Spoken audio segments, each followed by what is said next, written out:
Deputado Benjamin Maranhão, pelo tempo regimental. Senhor presidente, eu quero me dirigir hoje com uma preocupação fundamental a todos os brasileiros. A crise econômica, que não é apenas a crise dos números, não é apenas o aumento da inflação, não é apenas o decréscimo constante da atividade industrial, dos investimentos em serviços, da atividade do setor produtivo como um todo, com exceção da agricultura, que a agricultura no Brasil ela faz um milagre. Apesar de, na maioria das vezes, o governo trabalhar contra, criando dificuldades aos produtores, criando uma política que se diz ambiental, mas que muitas vezes onera e causa restrições ao crescimento da agricultura no Brasil, mas ela reage, gera empregos, gera recursos, que vem sustentando esse Brasil. Mas chega um ponto que não só as commodities poderiam levar ao crescimento do país. Chega um ponto que o modelo se esgota. Chega um ponto que a falta de planejamento para que nós tivéssemos um crescimento sustentável no ensino de qualidade, no aprimoramento de nossa indústria, no desenvolvimento e inovação de novas tecnologias que aproveitassem essa base que nós temos, da agricultura, da forte mineração que o país tem, até do petróleo, que isso fosse uma base para se ter outros horizontes. Como alguns países, a exemplo da Noruega, utilizou o seu petróleo para que tivesse um desenvolvimento educacional, para que o seu crescimento técnico permitisse uma sustentabilidade muito além de produtos que venham ora da mineração, ora da agricultura. O que nós queremos é esse Brasil diferente, é fazer a mudança, é não ver como este mês de setembro chegarem mais 1.740.000 jovens ao mercado de trabalho sem ter uma perspectiva real. A minha preocupação com esses jovens é muito grande, porque você vê eles engrossarem o número de desempregados. Todos os índices de desemprego, quando se fala assim, 8,3% de desempregados no Brasil, não levam em consideração o número de jovens. Esses correspondem, se você pegar o número de desempregados por faixa etária, os jovens entre 18 e 24 anos, passam tranquilamente dos 25% dos desempregados. São as pessoas que estão iniciando a vida, que saíram ou da escola precocemente, ou de um curso universitário, ou até de um ineficiente Pronatec. São esses jovens que estão entrando na desesperança, no desemprego, na falta de oportunidade. Nós precisamos fazer uma mudança grande nesse país, e essa semana nós tivemos um alento. Essa decisão do TCU, ela mostra que o país pode ter uma mudança estrutural.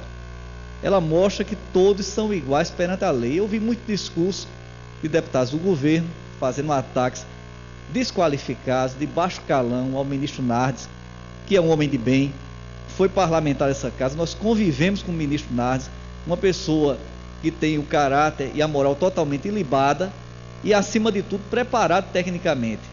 E esses ataques ao ministro Nardes, que depois se estenderam a todo o Tribunal de Contas da União, atingiu também os seus servidores, que são servidores concursados, servidores que têm uma carreira dentro do tribunal e serviços relevantes prestados ao Brasil, não só no combate à corrupção, mas também na recuperação dos recursos e até economias, porque quantos e quantos contratos o Tribunal de Contas intervém quando encontra o sobrepreço. E mesmo antes de acontecer o desvio do recurso público, consegue que isso seja sanado.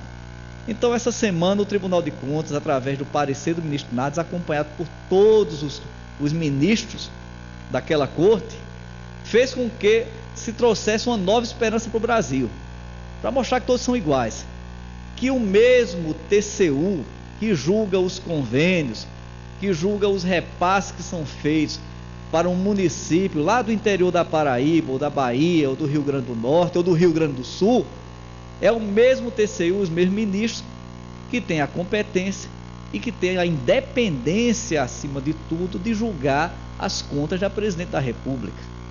O que é que eu vi no dia de ontem? Uma série de deputados ligados ao governo, querendo desqualificar o relatório que foi apresentado e que foi aprovado por unanimidade no TCU. Aquele relatório, Isalci, mostra realmente o retrato real do Brasil que nós vivemos. Toda essa crise que nós andamos no meio da população, encontramos de quadro de desemprego, principalmente os mais jovens, de inflação que atinge aqueles que mais precisam. Eu ouvi deputados da base do governo falar que as contas foram reprovadas porque a presidente ajudou os mais pobres com Bolsa Família. Mentira! Foram 14 itens da reprovação das contas. O Bolsa Família foi apenas um. E por que ocorreu isso? Porque houve um aumento do Bolsa Família, do número de famílias atendidas, porque era ano eleitoral, era o ano de 2014. Mas havia mais 13 itens, além desse, que falavam desde abertura de créditos até empréstimos, coisas que são afastadas, vetadas totalmente pela lei de responsabilidade fiscal. Ora, se o prefeito do interior é obrigado a seguir a lei de responsabilidade fiscal no julgamento de suas contas, por que a presidente da República tem que ser diferente? E foi a irresponsabilidade dela que gerou o quadro que nós estamos vendo, o desemprego que a pessoa passa, e o homem do povo está sofrendo agora é consequência disso. O aumento do gás de cozinha, um bujão de gás chegando a R$60 no interior da Paraíba, comprometendo a renda das famílias que mais precisam. O aumento da gasolina, do óleo diesel, encarecendo todos os produtos. O desemprego que eu já falei antes.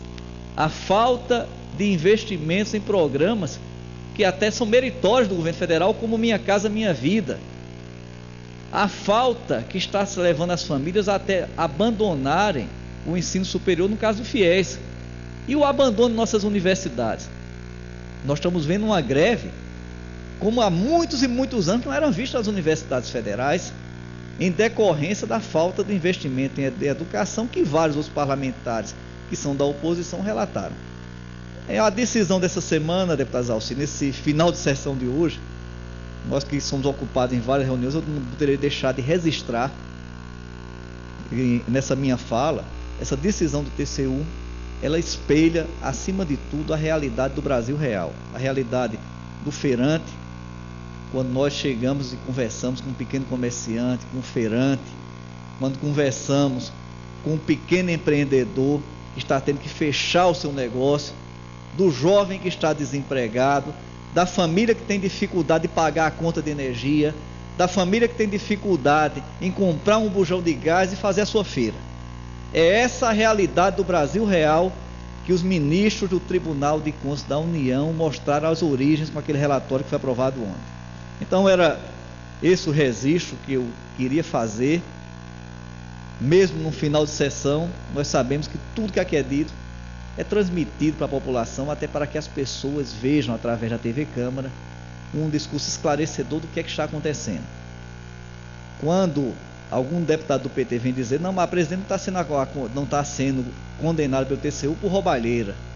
Não está sendo, porque ela não é ordenadora de despesa, como não é um governador de estado. Quem são? São os ministros, são os diretores de autarquias, são os diretores de empresa pública. Ela não é isso. Ela é responsável pelas contas gerais do país. Ela é responsável pelo estado de pré-falência que o Brasil se encontra em decorrência da sua irresponsabilidade para conseguir, através da fraude, uma reeleição. Muito obrigado a todos e fica o registro. Obrigado. Com a palavra, deputado Mandetta, nosso grande representante da área da saúde. Obrigado, presidente.